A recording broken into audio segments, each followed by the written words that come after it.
사랑하는 교회 여러분, 지난 한 주간 잘 지내셨는지요?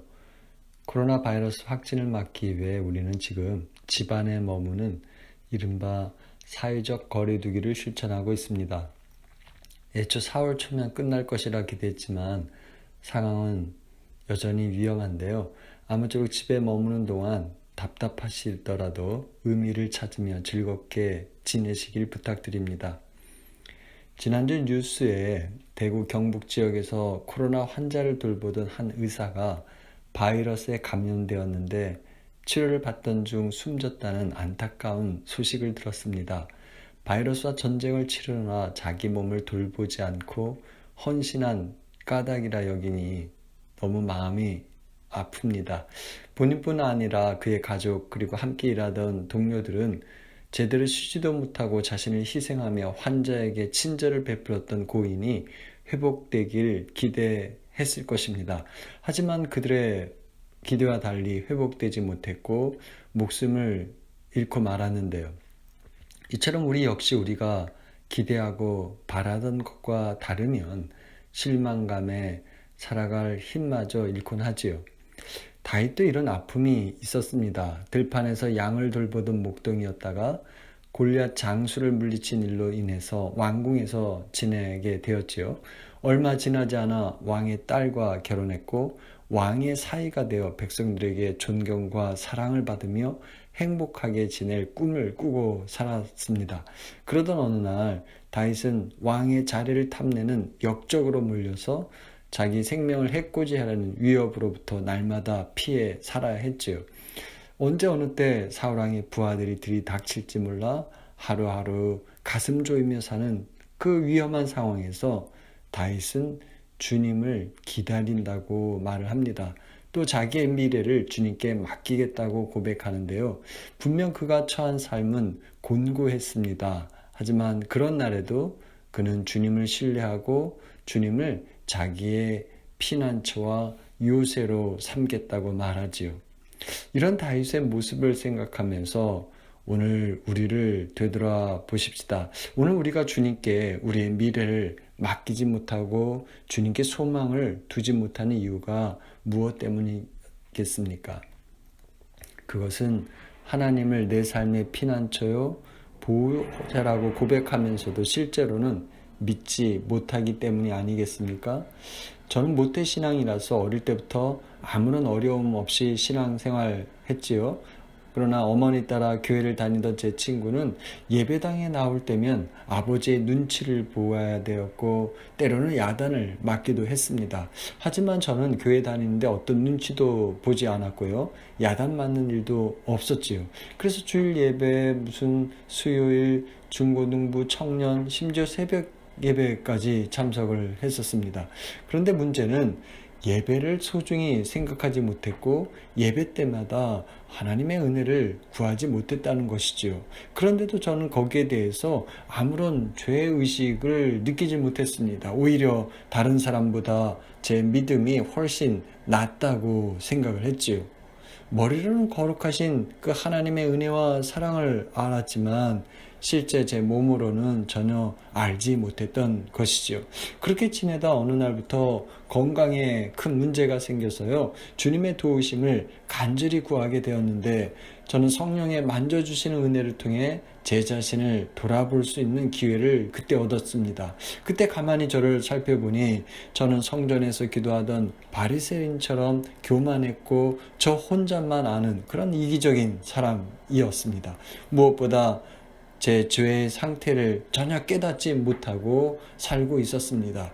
지금 당장 하나님의 은혜가 없다면 저는 도저히 가망 없는 존재라는 것을 그때 깨달았죠. 그래서 비로소 주님 앞에 엎드려 회개하게 되었고 주님의 은혜를 찾기 시작했죠. 여러분 생각해 보세요. 하나님께서 우리의 죄를 갚으신다면 우리 중 어느 누가 죄에서 자유로울 수 있겠습니까? 하나님의 은혜가 있어야만 살아가는 죄인이 바로 우리가 아니겠습니까? 우리가 죄인인지 아닌지 알려면 어떻게 해야 할까요? 그러려면 주님께 집중하는 시간이 필요합니다. 베드로를 보십시오. 밤새 고기 잡으려다 허탕을 치고요. 그물을 손질하고 있었는데 깊은 데로 가서 그물을 내리라는 예수님 말씀을 듣게 되지요. 그리고 그 말씀을 따라가서 그물을 내립니다. 그가 밤새도록 잡으려 했었지만 잡을 수 없었던 고기가 도대체 어디 있다 왔던지요. 그물이 찢어질 정도로 잡혔지요.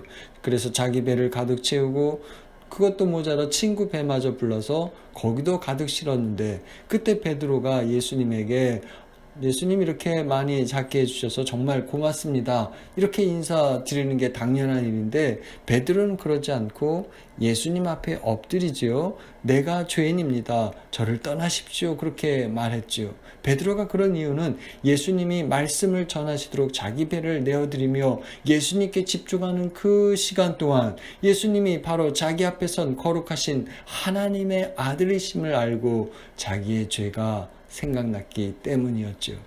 감히 주님 앞에 설 수 없는 죄인이 바로 자신이라는 사실을 알았기 때문이었습니다. 언제 이런 일이 일어났습니까? 그렇습니다. 그것은 자기가 받은 은혜를 깨닫고 주님의 은혜를 생각했을 때였지요. 한마디로 주님께 집중하며 주님 앞에 설 때였습니다.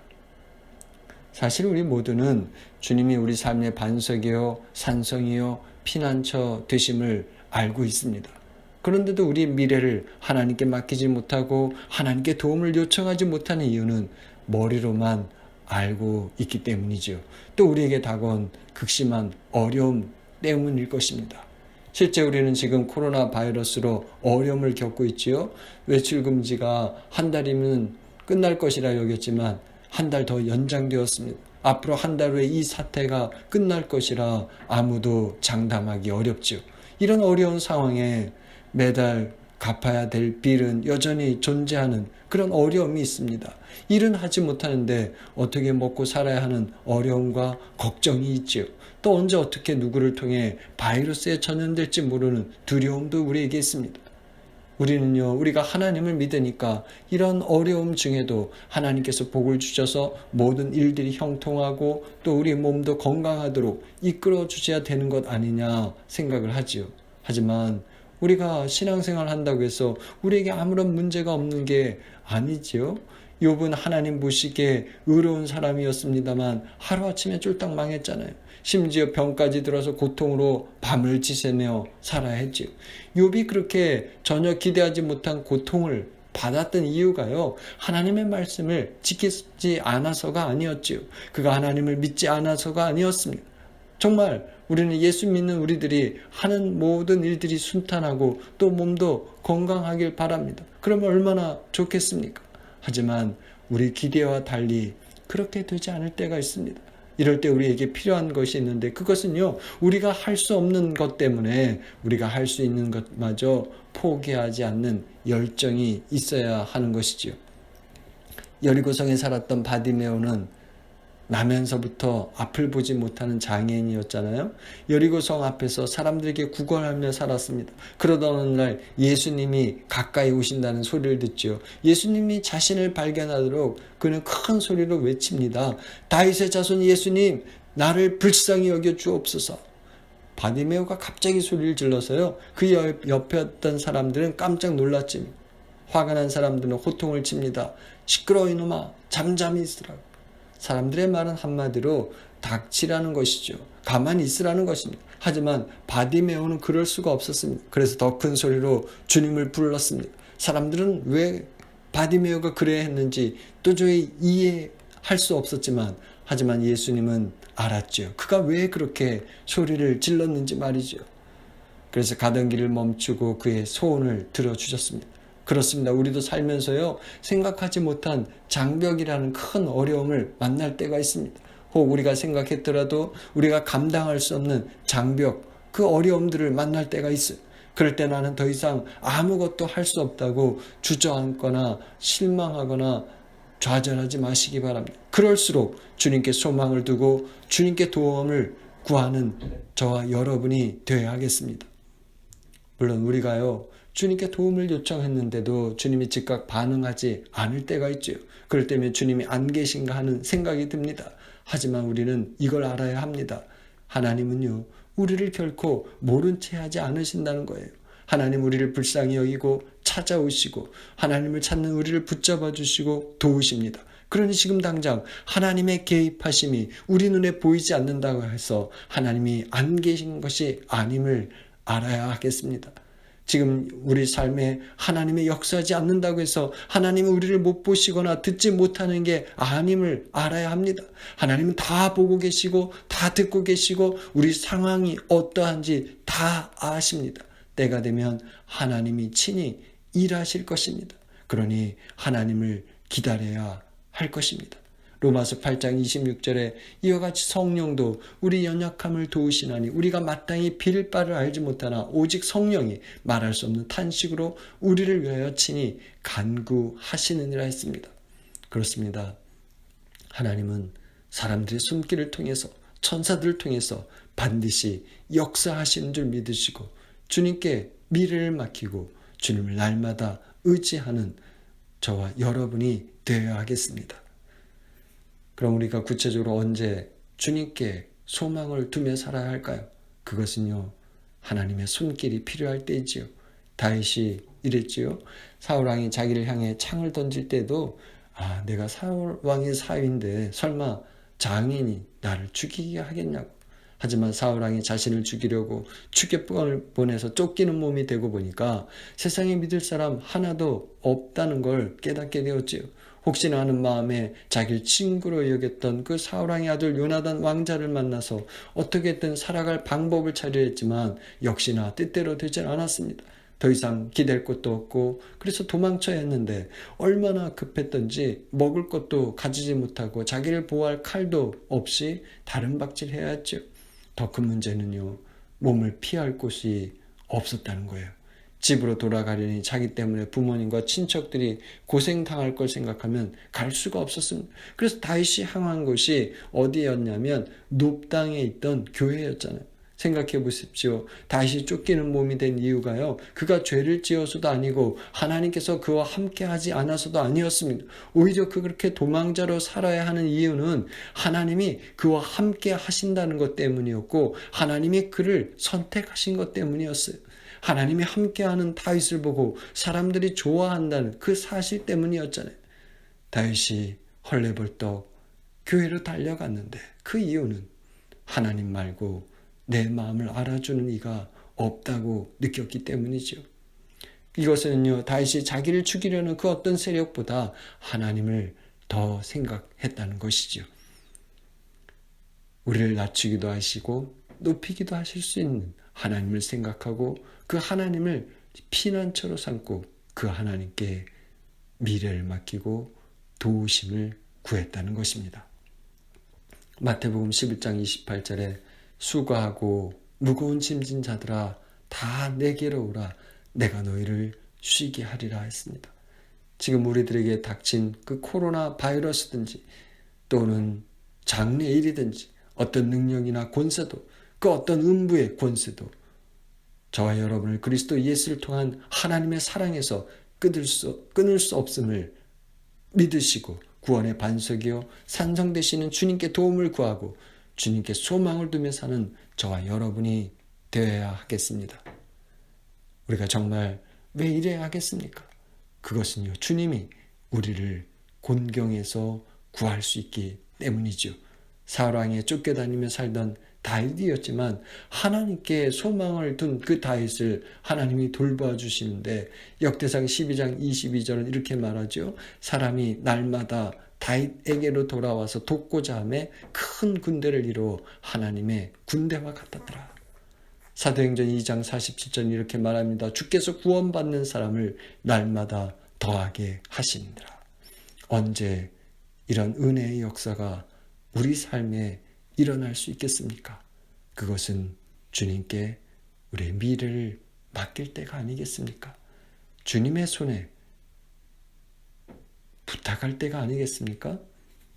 오늘 시편 31편 5절 말씀에 내가 나의 영을 주의 손에 부탁하나이다 고백합니다. 또 14절 말씀에 누가 뭐라고 해도 나는 주님만 의지하며 주님이 나의 하나님이라고 말할 것입니다 라고 고백하죠.